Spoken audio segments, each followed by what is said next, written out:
Қазір облыс орталығында көше жолдарын жаңғырту және аулаларды абаттандыру жұмыстары жүргізілуде. Алайда бұл тақырып аясында тұрғындардың айтар шағымы аз емес.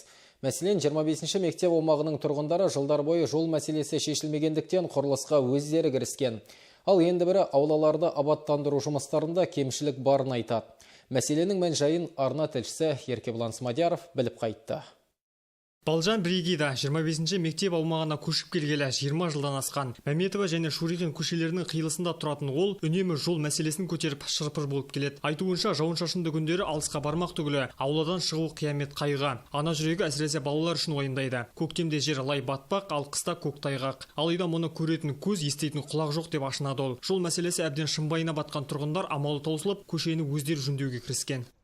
Ходили мы в ЖКХ, ходили в Акимат. Вот в конце Біз тұрғын үй коммуналдық шаруашылығына да, қала әкімдігіне де бардық. Құрылыс жұмыстары әзірге жүргізілмесін біліп, тым құрса пайдасыз деп танылған қиыршық тастарды сұрадық. Нәтижесінде көшелерге әкеп төгіп берді. Оған да шүкір. Қазір көшелеріміз түгел жұмылып, жолға қиыршық тастарды төсеп жатырмыз.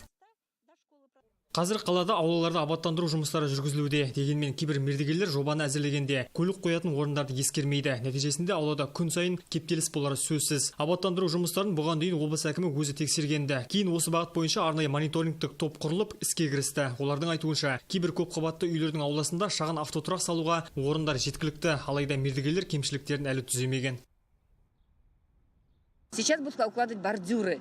И бордюры... Қазір құрылысшылар жиек тастарды қоюда. Жобалары бойынша көліктер тас жолдың бойында тұрадымыз. Яғни көлік қоятын бөлек орындар қарастырылмаған. Көп қабатты үйлердің ауласында автокөліктер көп болатыны түсінікті. Демек, шағын автотұрақтар болмаса, аулада көлік тұрмақ, жаяу жүргіншілердің өзі шыға алмай қалады.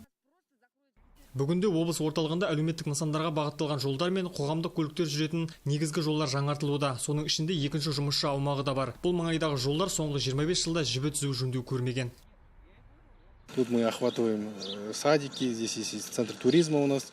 Осы аумақтағы балабақшаға, туризм орталығына жол салынуда. Бұдан бөлек ет комбинаты аумағында да құрылыс жұмыстары жүргізуде. Әбдіріп, Январцев, Ақтөбе көшелері қайта жаңғыртылады. Сондай-ақ бұл тізімде қала орталығындағы бірнеше көше бар.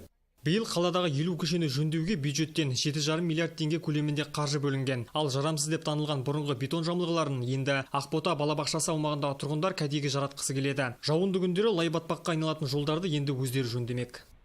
Там вообще забытый район. Значит, нужно обратить внимание. Балабақша түкпірде орналасқан. Жауын-шашынды күндері ол жермен жүру өте қиын. Біздің мақсатымыз осындай мәселелерге көңіл бөлу. Қазір тұрғындар жарамсыз бетон жамылғыларын сұрату жөнінде ұжымдық хат жазуда. Еркебұлан Смадияров, Ербол Меңдіғалиев, Нұртай Батырғали, Ақжайық телеарнасы.